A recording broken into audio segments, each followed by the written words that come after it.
I've read the book Talk Like TED as a non-native speaker, and it has helped me tremendously with my spoken English. Now I can present my ideas fluently to others. Now I can sell my products on sales calls in English without hesitation. And also, I can give amazing presentations, record videos, and just simply talk, communicate with others without a problem in everyday situations. So if you want to do the same, then definitely stick around and watch this podcast about this book, Talk Like TED. And I'm going to explain three main ideas from this book. So not only you're going to learn these three amazing ideas, but you're also going to practice your English, because this video is going to be like a comprehensible podcast video where I will talk in a really simple way so you understand everything that I say and you improve your spoken English by getting some input. Amazing, right? And then you implement these ideas and you're also going to level up your spoken English. So if that sounds amazing, then stick around and let's get started. So first, I wanted to say about passion. So the first idea from this book is passion. You want to be ultra passionate when you are speaking in English and when you're speaking in any language, if you want to sell your ideas. Because the thing is, we are all trying to sell our ideas. As entrepreneurs, as professionals, as creators, we're all trying to sell our ideas when we are speaking in any language, right? It's not just about English. When you are trying to present your idea to somebody, you're trying to sell it, basically. That's what I did in the beginning of this video. I literally sold you an idea of watching this video about this book because, it's really important. Like, if you want to improve your spoken English, you gotta watch this video because I will teach you 3 secrets, and then also you get comprehensible input. I was literally selling my idea in the beginning. So this book, Talk Like TED, is literally about selling ideas. So if you want to learn how to sell your ideas in English, then stick around, right? And so how do you sell ideas? That's the real question. Because every YouTube video that you see is basically somebody selling an idea to you. Like, literally click on any YouTube video. A person in that video is trying to sell some kind of an idea. Even Mr. Beast is trying to sell an idea. He's trying to sell some entertainment idea, of course, so you get entertained. For example, what happens if 100 people live on a deserted island or something like that, right? And then you watch this video because, oh, it's fascinating. And he sold this idea to you in a thumbnail. And that's what I'm doing in this video as well. I'm trying to sell you an idea why you should read this book and why you should listen to me. And so how do you sell ideas? That's the real question. Well, in order to sell your ideas, you gotta be ultra passionate about what it is that you're trying to sell. So tell me, Mr. Beast is probably really passionate about videos that he makes, right? You can see the smile, you can see his eyes when you are watching his videos. He's truly passionate about his ideas.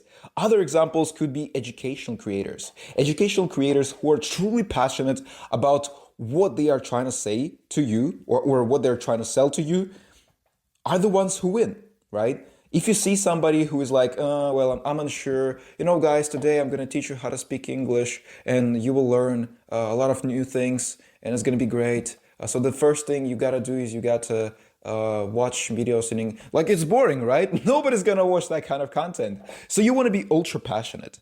And Robert Greene, author of the book 48 Laws of Power, you probably know this book, and also author of the book Mastery. So basically this book is about mastery, how to master any skill, said that mastery basically equals passion. So if you're ultra passionate about something, if you're, let's say, passionate about communication skills or about English like me, then you will master that skill easily. But if you're not passionate about that, if you say, oh, well, I don't know, I want to become fluent, but like, I don't really care about learning English. It's boring. Like, I'm tired of this. Then guess what will happen? You will never become fluent in English.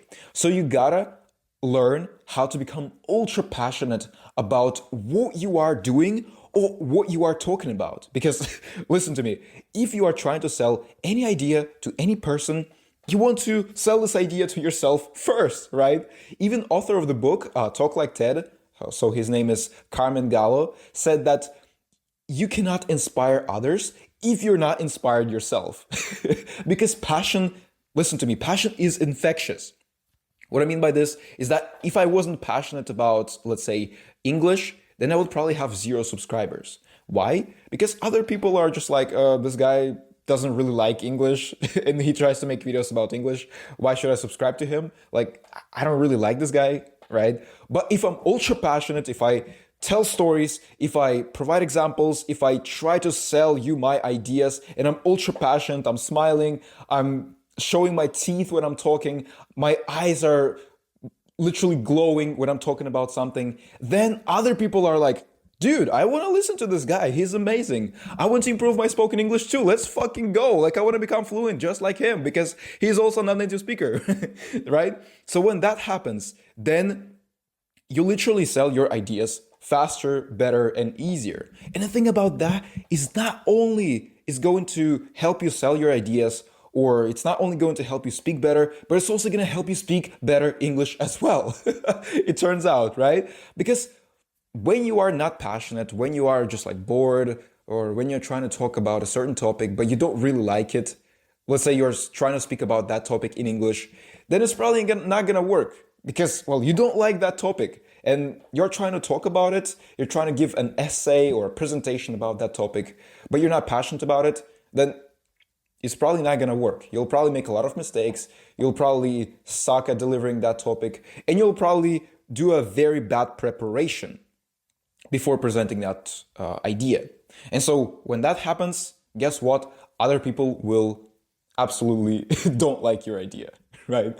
And another thing about that is that you will make less mistakes. Fewer mistakes. You can say less mistakes, but it's better to use fewer. You will make fewer mistakes when you are passionate about a certain thing. So let's say you're passionate about helping people speak English. And so when I speak about English, I'm ultra passionate about that topic. And so I overall make fewer mistakes. Sorry, I'm literally making a mistake as I'm speaking. Yeah, but of course you can use less sometimes, but it's better to use fewer. So, but if I was talking about, let's say, maybe like accounting or finance or something like that, like I'm not really passionate about that topic, I would probably suck and I would make a lot of mistakes and I will forget words and it will be really difficult for me to articulate myself talking about that topic. But I'm really passionate about English, or let's say I'm passionate about going to the gym, being healthy. And so I can also speak about that topic with ease and do an entire presentation about that. So the main lesson, the main takeaway here is to be ultra passionate about what it is that you're trying to sell, or what it is that you're trying to present, or what it is that you're trying to tell to your friend, let's say, if you're just simply in a casual conversation when you are speaking in English. So this is really important. And then another thing is your real product is what lights you up. So you probably have some kind of product to sell, right? You are an entrepreneur or a creator or a professional, and you probably have some kind of product that you sell. So the thing is, if it doesn't light you up, then you will probably have a hard time selling that product, right? So for example, I sell coaching and I'm really passionate about coaching other people. Like, I just love when other people level up themselves. I love helping people unlock their potential. And when I do that, I'm ultra passionate about that. And that's why it's easy for me to sell that product. But the thing is, for you, it might be difficult, right? Maybe you're selling cars, let's say. Maybe you're a door-to-door car salesperson, if that even exists. I don't know. You probably don't sell it that way. Usually people go to car salons and they buy from salespeople, right? But if you're not passionate about that, if you don't like cars, if you're just like, I'm just here to make money, then it's going to be really difficult for you to sell cars. But if you're ultra passionate about selling cars, if you know everything about that topic, then it will be easy for you to articulate yourself. You will, if right now you are learning English and you're trying to learn how to, let's say, talk about cars, but in a different language, so you can sell cars. Let's say you move to US and you become a car salesperson again, then it will be easy for you to do that because you're just simply doing it in a different language, but you have the same level of passion. Right? And so you will quickly learn how to articulate yourself about that topic, but in English. As you can see, this is what passion is. It's just about learning how to become fired up about a certain thing, right? And it's very difficult to learn how to become fired up about a certain thing, right? Because really, it's not about learning how to become a fired up person. It's about learning what fires you up. So the question you want to ask yourself is, what makes your heart sing? Like this is what Carmen Gallo said. He said, what makes your heart sing when you are talking about something? So to figure this out, to figure out what makes your heart sing, just simply think about things that you can talk about for hours. Like, even if you're an introvert, even if you say that, oh, well, I like talking about that thing, but I'm an introvert and I don't really talk a lot. Well, you actually love talking about that thing, or maybe you're doing that thing all the time. So, if you, let's say, love graphic design, then you probably would love talking about that topic, right? Probably that's what you're passionate about. That's where your passion lies. That's what makes your heart sing. And so if you're passionate about graphic design, then that's amazing, right? You figured out what topic you're really interested in. And so there's a caveat here. Howard Schultz, if I pronounce it correctly, founder of Starbucks, said that he's not really passionate about selling coffee to people. It's not like his real product. His real product or his real service is customer service or customer experience. So what he's trying to do is he's trying to make a better customer experience. It's not about coffee, right? It's about building amazing restaurants where people can drink coffee and have amazing time. Right? So he's trying to actually optimize for customer experience. He's trying to make his customers happy. It's not about coffee, right? I mean, he would probably like talking about coffee, but what he's really passionate about is customer experience. He likes to talk about how to make better customer experience for his customers. And that's where his passion truly lies. So even if you are a graphic designer, maybe you're really passionate about teaching, right? Because some graphic designers become teachers. And so they're passionate about teaching, not only graphic design. And so now you have two things that you're passionate about, right? Graphic design and teaching. And that's what I figured out myself. I was really passionate about 3D modeling, but then I was like, you know what? I actually have a lot of friends and they always ask me to teach them about 3D modeling. And I always say yes, because I cannot refuse because I actually love teaching something to people. And so I was like, you know what? Maybe I can start my YouTube channel because I'm really passionate about teaching something to people. And so then I started a YouTube channel about 3D modeling. And then I'm like, you know what? I'm not that passionate about 3D modeling, but I'm really passionate about teaching or coaching. And I'm also passionate about English. So maybe instead of making videos about 3D modeling, I can make videos about English and about teaching English or about coaching people how to speak English, because that's what I'm really passionate about. And so that's what I did. I started teaching people how to speak English. And that's what I teach people to this day. That's what I'm still passionate about. So that's how I figured out my passion. Now the question is, what's like your passion? And so you just want to ask yourself, what makes your heart sing?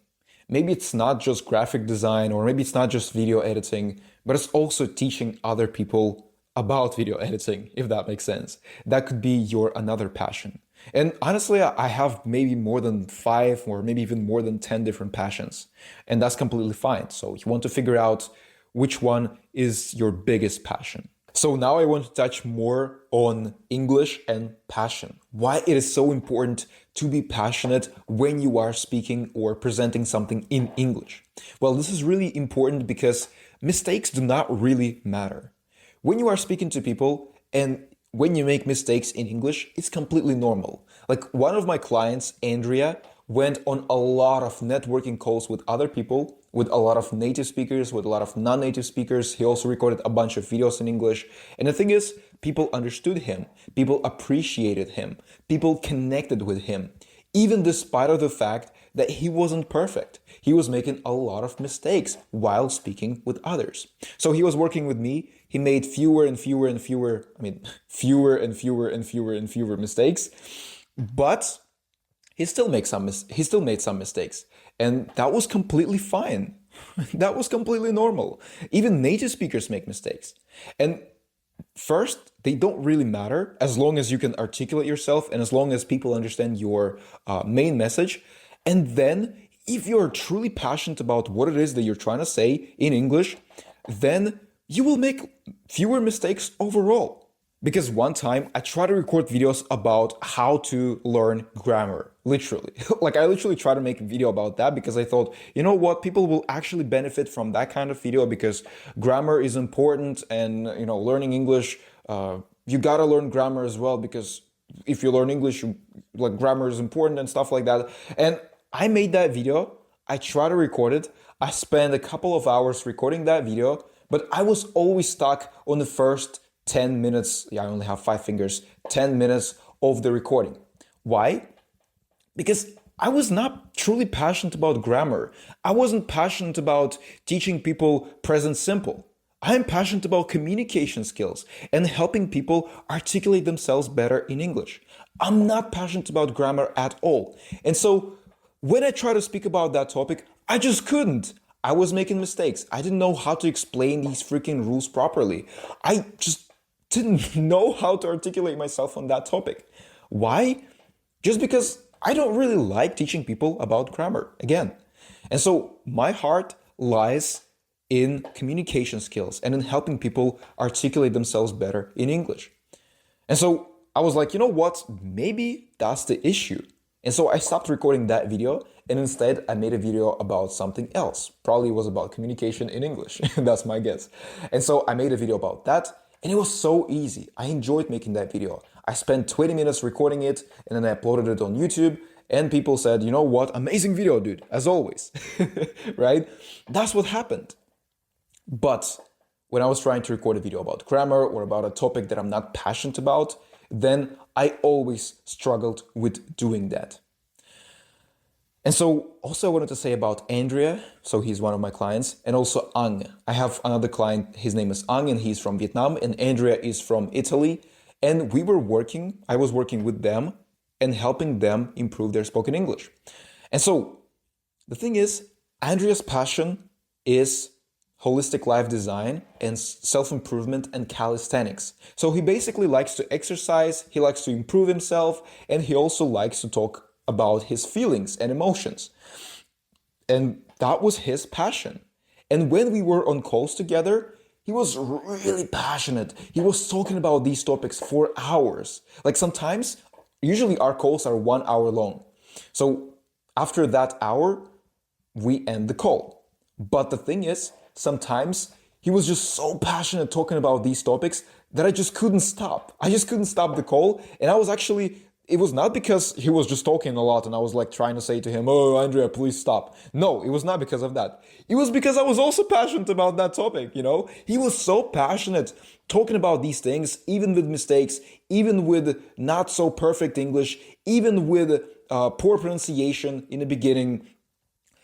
But still, I was also passionate. I was brought up in this. I really enjoyed him talking about these things. And so I wasn't like saying, oh, Andrea, please stop the call. Please, I have to go or something. I said, Andrea, please continue talking. I want to learn more about that. Why? Because he was passionate about that topic and he is still passionate about that topic. Then when I was talking with Anh, he is a client from Vietnam. Again, he was really passionate about David Goggins. I have a book from David Goggins. It's called Can't Hurt Me. And he's also really passionate about self-improvement, going to the gym, working hard, having this strong mindset, Sigma grindset. I'm kidding. Having strong mindset. And he was also really passionate about these topics. And the thing about that is that sometimes instead of talking for an hour, we talked for an hour and a half, sometimes for 2 hours, sometimes even for longer than 2 hours. Why? The same thing. He was really passionate about these things. And I'm like, Ang, please tell me more. Please tell me more. I want to listen to that more. And so even though sometimes I had some other commitments, I wanted to do some other work, I still continued listening to Ang because I really enjoyed our conversation. Even though in the beginning it wasn't perfect, he was making mistakes, grammar, pronunciation, vocabulary mistakes, but it didn't matter because I really enjoyed listening to him. And he enjoyed talking, right? This is the thing about passion.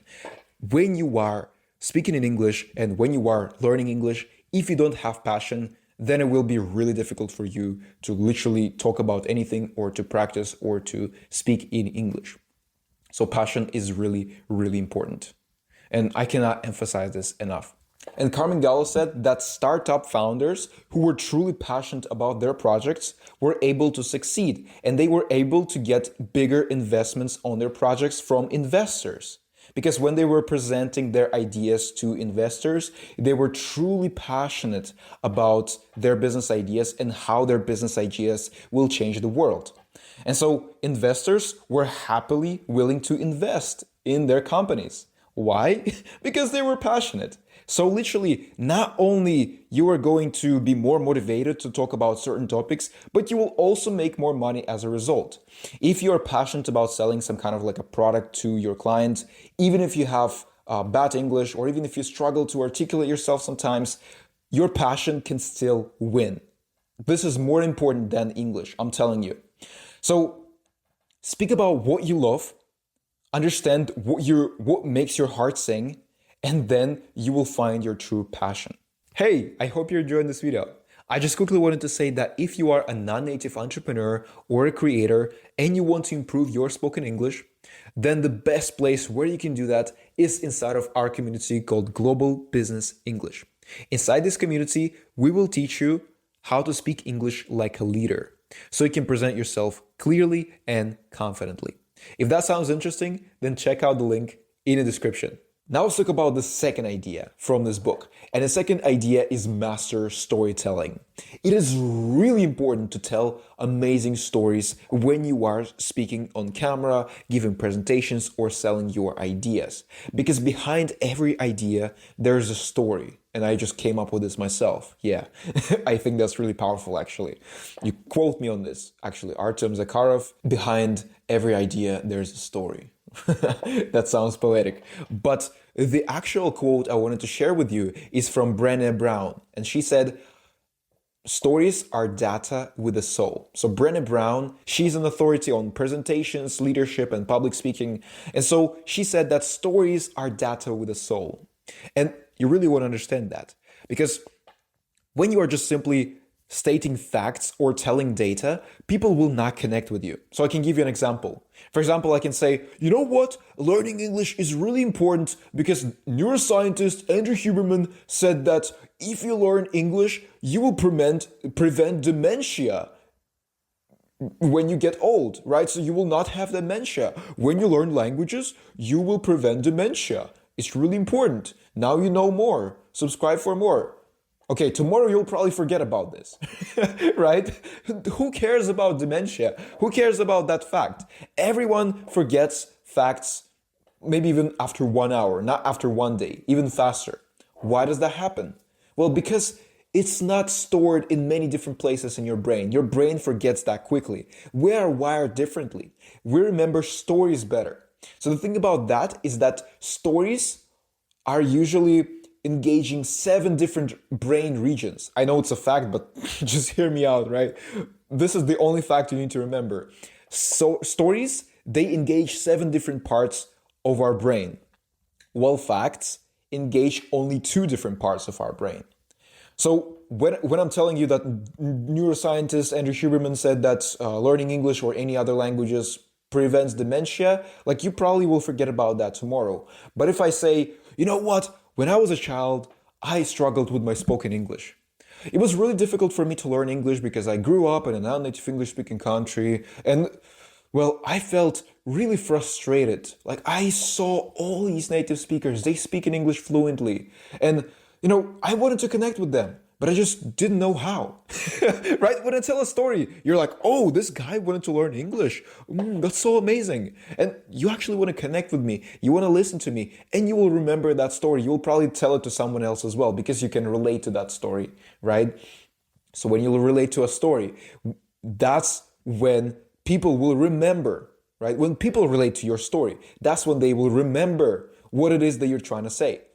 So I remember watching a TED Talk from a neurosurgeon or brain scientist. I don't remember her name specifically, but it was a TED Talk. And she told her story how having a stroke, she had this brain stroke, literally.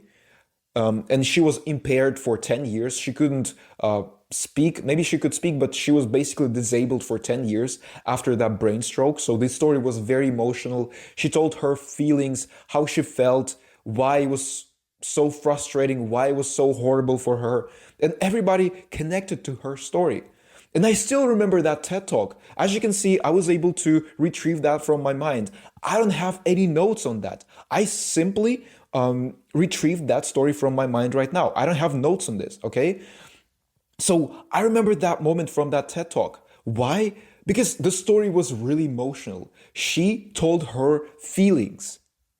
And when you tell your feelings, that's when you tell amazing stories, because emotion is energy in motion. So if you tell emotional stories, not just simply dry facts, then you will captivate your audience. You will sell your ideas. Even when you are on sales calls, you can also apply stories, and that will actually help you sell your product. That will actually help you handle objections as well. So if you want to persuade someone, if you want to sell or tell your ideas to other people, then you gotta use stories. Even in the beginning of this video, I told a short story. I said that, I read this book, Talk Like TED, and I was able to improve my spoken English and stuff like that. And it's really amazing. Now I can speak English. It's a story as well, right? Maybe it's not an emotional story, but it's still a story, right? It's personal. And so when the story is personal, that's when the story is good, right? Maybe that wasn't like a good story. It was just like the beginning of the video, but still. So in order to make great stories, you want to apply 3 different tools or ideas or pieces of advice. So the first one is make it personal. That's what I literally just told you about. When you make a story personal, when you make this story about yourself, when you tell people how you were struggling, or how you overcame that difficulty, or how you fought brain cancer, or how you improved your spoken English, or how you became a public speaker, right? That's when people connect with you on a deeper level, because this story is personal. This story is about you. Maybe you can tell a story about a successful company or something like this. This will also work, but you want to make that story personal as well.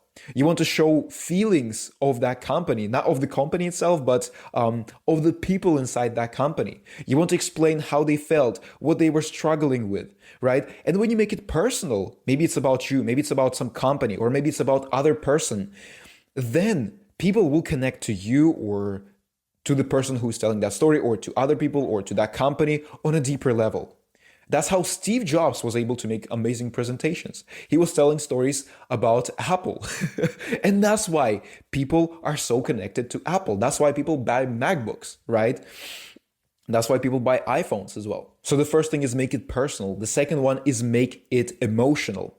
So every time you tell a story, you also want to make it emotional. You want to explain your frustrations. Like I said, that brain surgeon or that brain scientist, she was literally saying how she felt, what she was, how she was struggling, why it was so difficult for her. She was literally showing how she got stroke, right? She was literally telling a story, how she felt in that specific moment when she had a stroke. And so when you make it emotional, when people feel your story, that's when it's so powerful. And it's very easy to do that. You simply say, I felt this. I felt blank. I felt frustrated. I felt angry. And that's the easiest way to do that. Of course, you can make it more complex. Of course, you can add complex emotions. Of course, you can add a lot of different adjectives in English. For example, it was so difficult for me. I felt so frustrated. It was impossible for me to achieve that goal. I felt like I just couldn't do that, but then something happened. It was like magic, Basically, when you tell that kind of story, an emotional story, that's when people feel it. They not only connect to you personally, but they also feel it. And when they feel it, they connect to you deeper. And emotion is energy and motion. And what it means is that people will remember your story for a very long time. And so the third thing is make it relatable. So when your story is relatable, when it's simple and clear, when it has universal desires and pains, people connect to you even deeper. Because if you simply tell a personal story, you say, you know what, I became an English teacher. I mean, that's great, but your audience, they're probably not English teachers. Maybe they can relate to that, but probably they're not English teachers, right? You're telling that story to prove a point or to teach a lesson, right? So not everybody is an English teacher, but you still want to make it relatable for your audience, for the people that you talk to. So how do you do that? You make it simple and clear. You do not use complex vocabulary. Let me say that again. You do not use complex vocabulary. As a non-native speaker, it's detrimental for you to use complex vocabulary. You want to do it like Steve Jobs, because when you watch any Steve Jobs presentation, you will see or you will hear that he uses very simple words. They are remarkable yet simple. Because simplicity is the ultimate sophistication, like Steve Jobs said himself, right? Yeah, I'm being smart here, smarty pants. But it is what it is. You want to talk like Steve Jobs because you cannot afford to speak like in this, how do I say, in this eloquent or persuasive or how do I say, in this complex way, right? Why? Because you are a non-native speaker and probably you still struggle with grammar, with articulation and stuff like that. So please do not use complex vocabulary yet. When you become more advanced, if you want to use complex vocabulary, that's absolutely fine. But you still want to control what words you use as you speak. And then you also want to articulate universal desires and pains. Right? What I mean by this is that you want to explain to people that, you are just like them. When you say that I became a CEO, I became a top CEO, and you tell a story how you became a top CEO, how you were struggling and stuff like that, that's great. But if those struggles were not human, right? If you're simply saying that, oh, I became a CEO, it was really easy for me or stuff like that, then people will not connect to you. But if you say, I was struggling just like you, I had the same desires as you. I wanted to make money.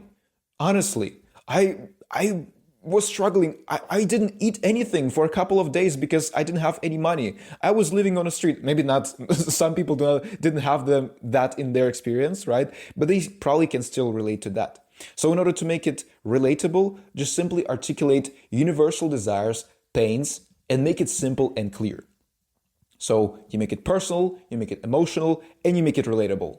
And then, last thing I want to say, I guess repeat myself before we proceed and talk about the third idea, is that people don't buy your idea. They buy the story behind it. So now you are very passionate about presenting your ideas. You can tell amazing stories. That's great. So when you're presenting your ideas, you're passionate, you give amazing stories, that's great. But then you still feel nervous when you speak. You still feel like, you know what, I don't know if I can go on a stage tomorrow and present something. I don't know if I can tell that story. I don't know if I'm that passionate about my topic. I don't know, like maybe I'm passionate. I love that topic, honestly, but I just feel like it's difficult for me to talk about that thing. I feel like I just cannot articulate myself about that topic. Something is still missing. And so the thing that is missing is actually what we're going to talk about now. And this is going to be our third idea. So the third idea from that book, Talk Like TED, is have a conversation. What it means is that when you're talking, let's say on camera or to other people, sometimes like you don't have a conversation. Sometimes you speak in English, but it feels robotic. It feels that your English isn't that great. It feels like something is missing, right? And the thing that is missing actually is practice. So the thing about successful TED speakers, actually native speakers, right? Because a lot of TED speakers are native speakers, right? TED is like a global event, but a lot of TED speakers are still native speakers from US or UK or Canada or Australia. And so they speak English as their first language. And the thing about them is that they still spend 200 hours, again, 200 hours to prepare for a 20-minute presentation. 200 hours, 20-minute presentation. And they do more than 100 rehearsals. So they repeat their presentation 100 times. They literally present their presentation 100 times before they go on a stage. Do you feel that? Do you feel that level of preparation? And of course, they sound authentic and honest, and they sound like people when they are presenting something. They sound confident, they sound charismatic, and they sound relaxed. Why? Because they spend 200 hours preparing for a presentation. That's why. So if you're saying that, yeah, I'm a non-native speaker and I go on sales calls and it's so difficult for me, or yeah, I'm a non-native speaker and I record myself on camera but I don't feel natural, or yeah, I'm a non-native speaker and it's so difficult for me to speak to people, well, maybe you just haven't practiced enough. And that's the thing. You want to practice enough talking about topics that you're passionate about. Because let's say you give a presentation in a couple of days, right? You're really passionate about a certain topic, but you've never practiced speaking about that topic in English. You're passionate about it in your native language, but you need to give a presentation in English. So what do? Well, you gotta learn how to speak about that topic.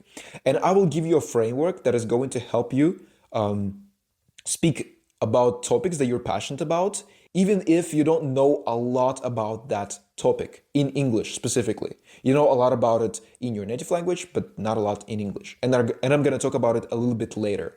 But first, I wanted to say that authenticity is actually a trained habit. So this is the idea from this book, Talk Like TED. An author said that authenticity is a trained habit. What it means is that if you want to be authentic, authenticity basically means being honest or being yourself, right? So I'm being myself when I'm talking on camera. I'm not trying to fake. I'm not trying to say, "Oh, guys, yeah, I'm a giga chat and I'm like a really successful." Of course, I'm successful, but I'm not trying to pretend that I'm someone I'm not, right? I'm not saying that, yeah, guys, I'm an entrepreneur, I'm a 7-figure entrepreneur, I make millions of dollars. I'm not trying to do that, right? When I speak on camera, I'm just trying to be myself. I'm just showing my real self. And when I become a 7-figure entrepreneur, I'm still going to be myself. I'm still going to talk like myself. I'm not going to talk like someone else. I'm not going to copy Steve Jobs. I'm not going to copy any other YouTuber, or of course, Steve Jobs wasn't a YouTuber, but I'm not going to copy YouTubers. I'm not going to copy other people. I'm just going to be myself. And how do you do that? You do that by training that. This is the thing. You didn't spend enough time being yourself, and that's a problem. You haven't spent enough time being yourself. You haven't spent enough time talking in English, and that's why you don't feel like yourself when you are speaking in English. You don't feel authentic when you are saying something in English, simply because you haven't practiced being authentic or being yourself enough when you are speaking in English. And so you want to solve that problem. How do you do that? Well, you practice speaking. When you talk to people, you talk to people. You don't talk at people, you talk to people. When you are presenting something, let's say you are recording a YouTube video, again, you are talking with people. Right now, I'm talking with you. Well, it doesn't feel like there's a wall between us, right? Of course, there's a bunch of walls. You're probably maybe down there, right? You're maybe in a different part of the world. Maybe you're in Australia, let's say, right? With kangaroos or something. But it still feels like I'm talking directly to you. Why? Because I've practiced and I speak to you directly. Not to you, but with you directly. But if I was speaking to you and I was simply saying, "Oh, hello guys, yeah. So in this video, I'm going to teach you how to," it's going to feel different, right?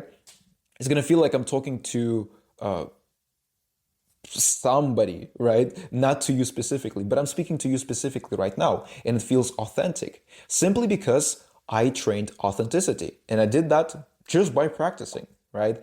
And so instead of me just yapping about this and saying, yeah, authenticity is really important, let me actually give you some practical steps. So the first one is rehearse it like a chat. So that's literally what I said to you.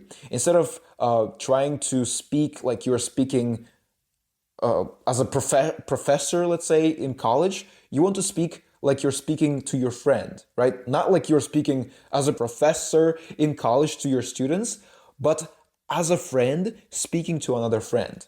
That's what you want to have, right? When you speak that way, when you feel or when you pretend that your camera is your friend, or that your laptop is a friend, or that when you're speaking to another person in English, like it's your friend, then it becomes easy. So the thing is, English is a barrier, certainly, right? You feel that English is a barrier. You feel like, oh, well, I cannot be myself because I speak in English, right? I cannot express myself because I speak in English. But you want to pretend, actually. You just don't want to pretend. You want to imagine that you're just simply speaking to your friend. Even though you still cannot articulate yourself 100% fluently, you still want to imagine like every person you speak to is your friend. Even people who speak in English and even people who do not understand you entirely. You're still speaking to friends. Even when I meet a stranger on the street and they speak in English or in any other language, I still imagine like they are my friend. That's the first thing. The second one, and when you are presenting, by the way, when you are on a stage, you do the same thing. You speak like you're speaking to a friend. And you just simply train that, right? That's how you train authenticity. Second thing is creating simple mind maps. So for this video, for this podcast, I have a script. It's a really short script, right? A couple of bullet points, and it's like a mind map for me. I usually add some emojis in my script, literal emojis, to emphasize points. And it makes it really simple for me and really easy to talk about certain things because I have emojis, I have visual representation of my TED Talk or my talk. It's not a TED Talk, it's just like a speech, right? Or of my podcast or of my video. And I can clearly articulate myself about these topics because I have clear mind maps. If you watch some of my older videos, you will see that I'm actually using freaking mind maps and I'm just simply explaining what I have on the mind map. That's what I did in the past, and it has helped me tremendously. So if you want to give amazing presentations, if you want to do great sales calls, or if you just simply want to talk to people, create mind maps, and that's going to help you a lot. You can also visualize yourself speaking to other people. You can visualize yourself recording yourself on camera. You can visualize yourself standing on stage and speaking to people articulately and confidently. And you can just visualize speaking to your friend if you struggle with this as well. And this way, next time you're in a conversation, you feel more confident, right? So you create mind maps and you visualize speaking about certain topics with people. So then the third thing you want to do is clarity over complexity. We talked about that when we were talking about a previous idea, but I want to emphasize this again. Clarity over complexity. So the thing is, a lot of non-native speakers, they are trying to make their ideas complex. They're trying to add more things on top, right? They're trying to say, oh, well, you do this, then you do this. So they have like 20 different ideas in one video. They say that this is important and this is also important. You got to do this. This is really important. You do this, right? And when there's so many different things, it's really difficult to focus on one single thing. And so people do not understand you. And not only that, but you also don't understand what you're trying to say. So when you are recording videos or you're just simply practicing giving presentations, or you simply have like a sales pitch and you're trying to sell something to somebody, again, make it as simple as possible. Have 1 or 2 or 3 points. No, not more than that. Maybe 5, right? If you're really advanced in this. But you want to simplify it as much as possible. If you have a lot of things to talk about, if you have a lot of different topics in one let's say video or in one sales pitch, then it's probably not gonna work. The thing about that, I realized, is that when you create videos about just one idea, they blow up. They're a lot better. Rather than when you're trying to create a video and you put 20 different ideas in one video. It doesn't work. I mean, it works. Sometimes it gets a lot of views because the video is 1 hour long. But the thing about these videos is that it becomes very complex and it becomes very difficult for you to talk about certain subjects. So I am simplifying my videos as much as possible. In this video, I have only 3 ideas. And so the thing about these ideas is that I have structure. So in every idea, I usually have a story, metaphor, quote, and example, right? So in every idea, I provided you with metaphors, stories, examples, and quotes. And so these 4 things, they create ideas and they support ideas. So Here, I'm also giving you examples how you can have a conversation, how you can be authentic. Then in the beginning, I also told you some quotes from Brené Brown and others, right? Then I also told you some personal stories, some stories from the book, and also I provided you with metaphors and examples. So I did that to support my points, to support my ideas. But I only had 3 ideas, right? Everything else that I've talked about was examples, stories, quotes, and metaphors. And so they just simply support my idea.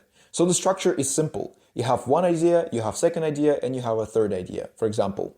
And then inside these ideas, you have stories, metaphors, examples, and quotes if you want to. And it's like a constructor, right? In every idea, you have metaphor, story, quote, and example. Then you put the same thing, not the same, but different stories, but you have the same structure. And this way you create a video. As you can see, it's very simple. Maybe it's not a video, maybe it's a talk, maybe it's a pitch or something else. You get my point, right? Just simply make it really simple, make it clear, and then add things inside these ideas, right? This way, you'll make it very simple and it's not going to be complex. Because every successful TED Talk is only 18 minutes long. This is really important to understand.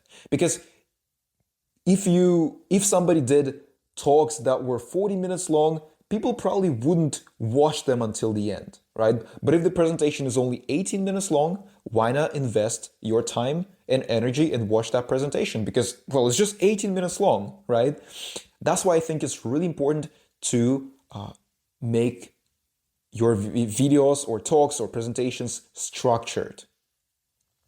So the last thing I want to talk about is power stance. So this is 4th idea inside this big idea, which is have a conversation and be authentic, be yourself. And the 4th idea is having a power stance. So what I mean by this is that power stance is when you are sitting properly or you're standing properly and you articulate yourself with hand gestures. So if I was sitting like this, I cannot I cannot show that. If I was sitting like this, hello guys, in this video I will teach you how to communicate yourself properly, then I would probably struggle with being authentic because I'm not being myself. I'm trying to hide my real self. I'm trying to be somewhere here.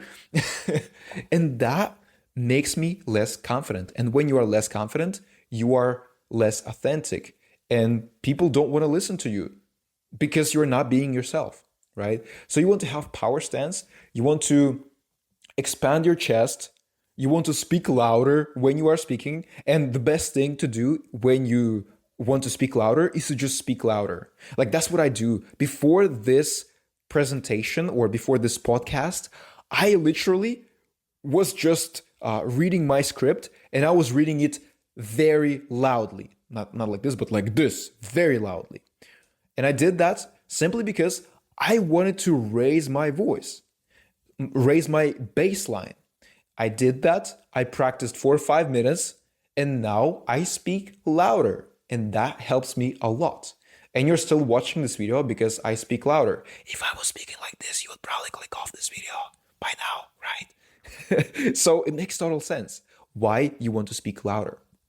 Of course, that comes with practice, and practice makes perfect, always, right? So this is the best warm-up you can do before doing any kind of presentation, conversation, talk, or pitch.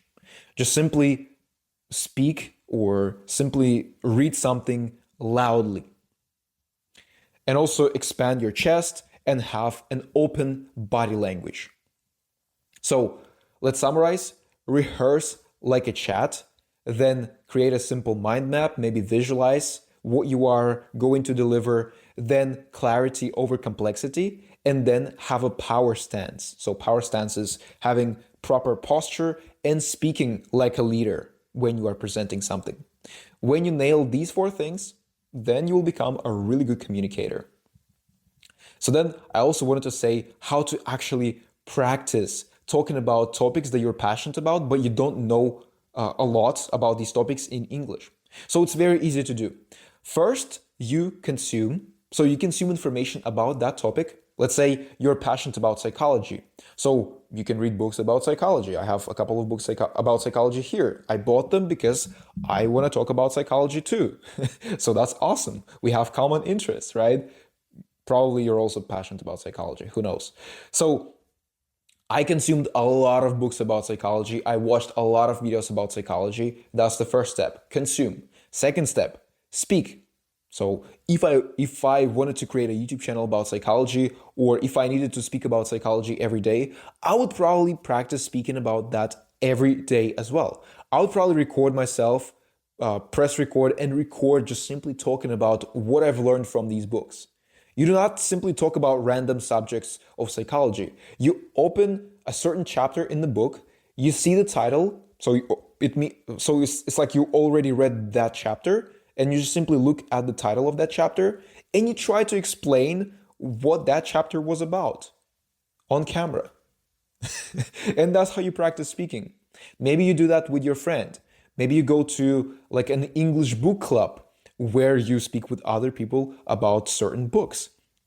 That's how you can practice speaking. Maybe you speak to your friends. Again, maybe you speak to your cat. It could also work, right? But the best thing to do is to just simply record yourself on camera, so then you can also rewatch yourself and see where you've made mistakes. And now let's talk about the third thing, which is really important. So you consumed information, you practice speaking, and now you want to actually get feedback. Because if you simply consume information and you practice speaking, I mean, that's great, but it's like you're shouting into the void. You're speaking on camera, but no one else heard you speak before. And so what you want to do is you want to ask other people for some feedback. You want to show them your videos. I know that's going to be tough. I know that's going to be painful. Oh, well, I speak very bad English. Like, I don't want to show my videos to other people. You got to do that if you want to make progress. So, of course, if you have an English coach, me, for example, or if you have an English teacher or a person who you trust, then you can record these videos and then you can send these videos to those people. Maybe you can just simply rewatch these videos yourself. You can actually get a transcript of that video. There's like a bunch of websites that can create transcripts for your videos. And then you can place that transcript into ChatGPT. And ChatGPT will give you feedback on the way you spoke. That's also a really useful thing. And so that's how you get feedback. So consume, speak, and get feedback. And then repeat that cycle. And that's how you master any topic. As you can see, it's very simple, right? And so, final thoughts before we end this podcast. You don't need perfect English. The only thing you need is passion, a good story, and presence. You want to be present when you are articulating your passion and your story. And in order to be present, you practice. That's it.